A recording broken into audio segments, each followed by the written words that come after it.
machine, please. I've boshed banter in Prague. I've dressed up as a Smurf. I've swapped lives with a German. Bought strip pens in France. I've covered teachers in sunscreen. Nearly drowned in some foam. I had a naked massage. Me and my mates had a laugh. I did. 24 years at the top end.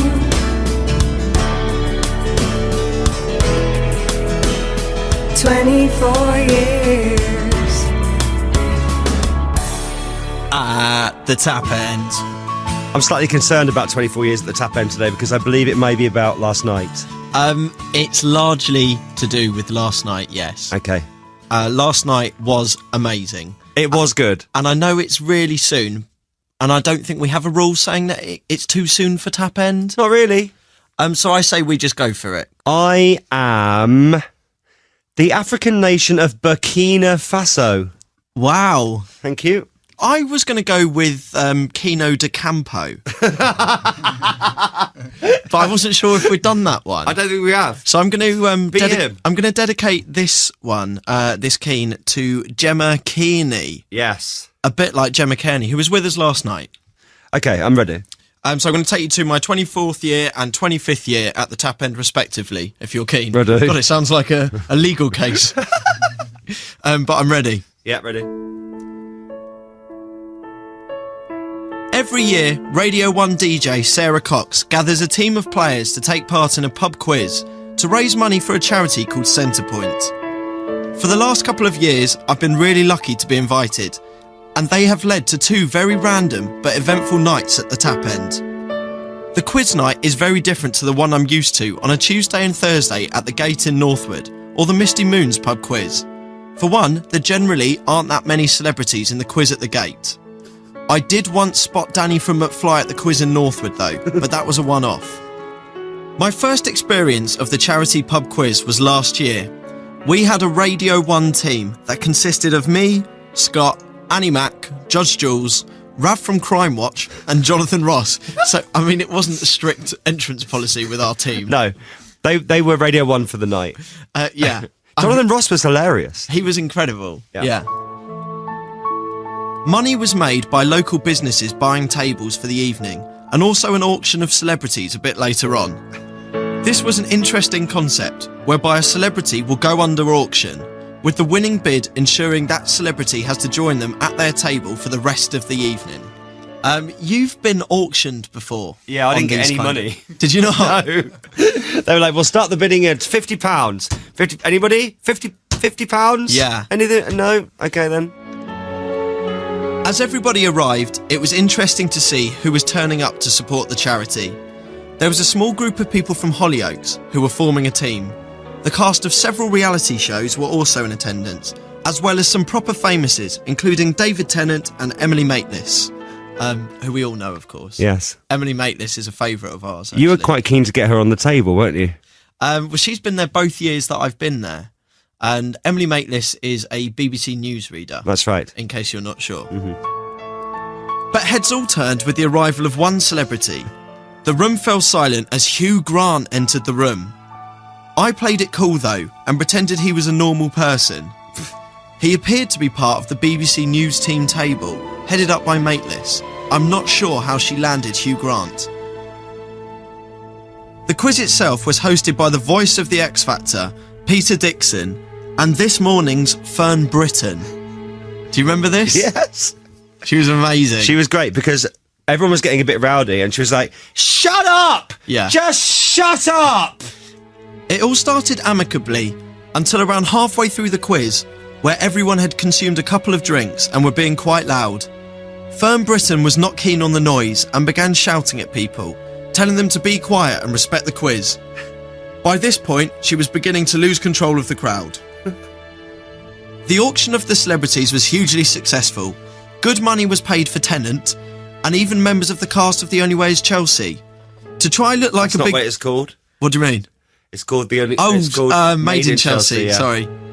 To try look like a big baller, when Georgie Porter from Hollyoaks came up for auction, I made sure I put my hand up as the first bid, on the thinking that another table would outbid me.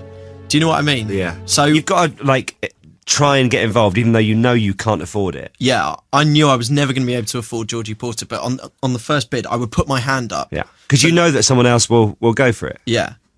Well, You hope. hope. Yeah.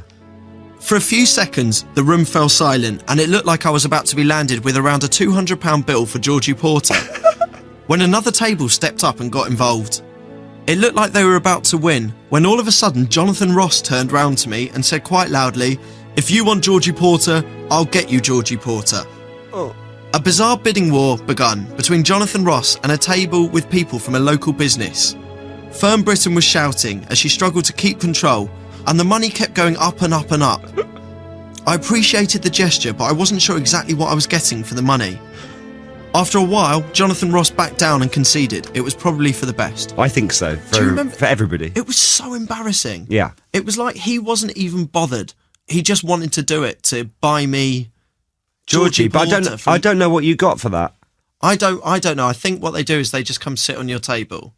Right. And that's expensive for that. I appreciate it's all going to charity, but it's a very expensive. Yeah.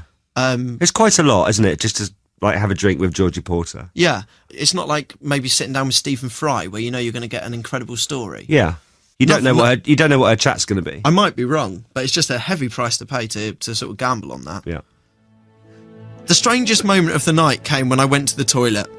One of the questions had been a particularly challenging one about cricket.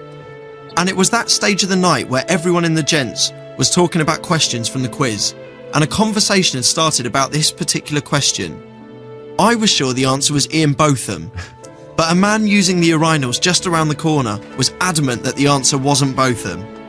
I was mid-flow when this man walked around the corner, doing up the flies on his jeans.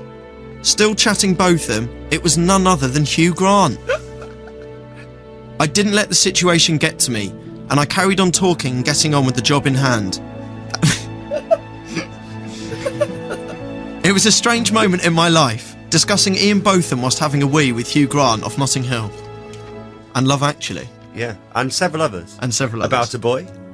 I didn't think that year could be bettered, really. But last night I attended the same event a year later, in a new venue this time, and yet again it didn't disappoint. This time the host was none other than Gok Wan of Gok Walking Beats, which to this day is still one of my favourite OWAS occurrings I've heard on this show.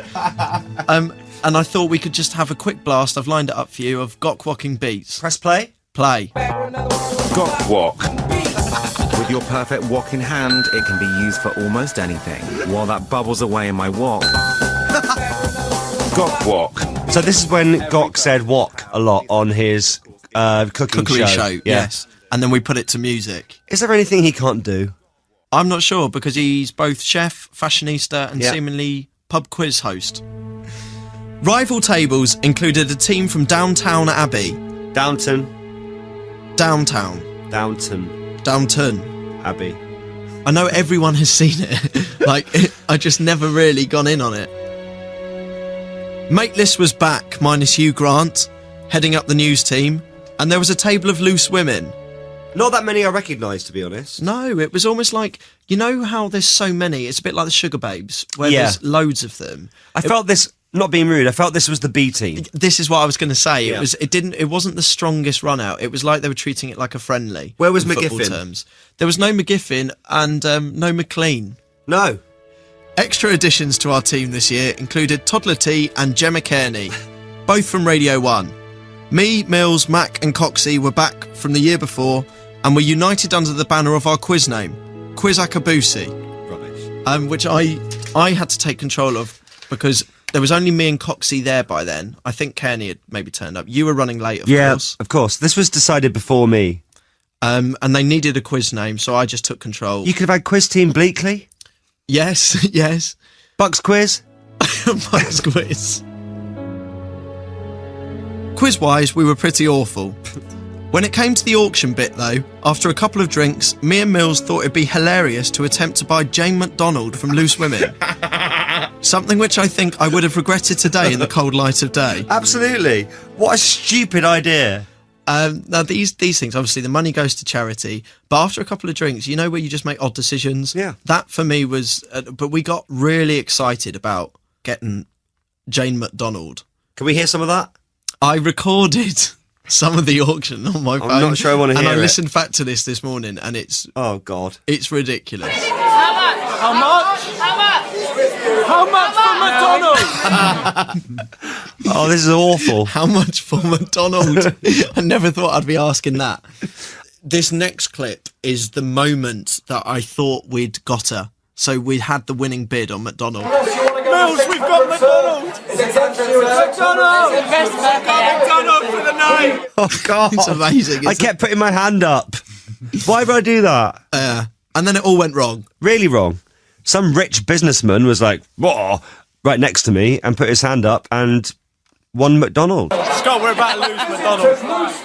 Can you hear like the desperation in my voice with that one? To be fair, I'm pleased though today. Yeah.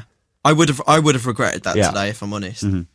Could we have brought her into the show today? I think the rule was we had her, didn't we? We owned her then for Not a day. till this time, I don't think. Was it not? I think it was just for the night. Oh, okay. Well, then definitely we made the right choice by not going. Yeah, she would have to go by the morning. Pursuing it with that. But Jane McDonald was just ever too slightly expensive for us, and we were outbid. Gok drove a hard bargain for McDonald, and she was reluctant to go for such a cheap price that we were offering. I was surprised at how low Mateless went for, given how pricey she was the year before. But the weirdest part of the evening came after the quiz had finished and the lights went dark. The venue was an odd one, and I don't think anyone expected the entertainment. I looked on as a lady emerged from a bath that had appeared in the middle of the room. It wasn't Jane McDonald or any of the loose women, I must point out. Ironically, she was at the tap end. She was as well. She then started spinning around on a hoop that dangled just above the bath. It reminded me a bit of the Fun and Filth cabaret show in Edinburgh. It was all very different to the Gate pub quiz in Northwood, but maybe these are things I can suggest to our landlord. Do you think they'll be up for that? I don't know. I mean, I've never seen the bath thing done before at a pub quiz. That was tame compared to some of the stuff I've seen in that place before. Well, I've never been to that particular venue myself. I take it you have. A couple of times. Right, okay. Lessons learned. Hugh Grant loves his cricket. Quiz Akabusi is a great quiz team name. And don't pay for loose women unless you can genuinely afford them. It may seem like a funny idea at the time, but you'll only regret it in the morning. Theme tune. I've boshed banter in Prague. I've dressed up as a Smurf. I've swapped lives with a German. Bought strip pens in France. I've covered teachers in sunscreen. Nearly drowned in some foam. I had a naked massage. Me and my mates had a laugh. I did. 24 years at the top end.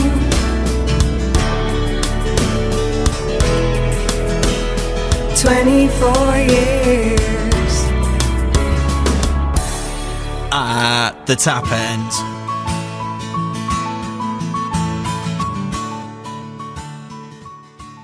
This is Scott Mills on BBC Radio 1.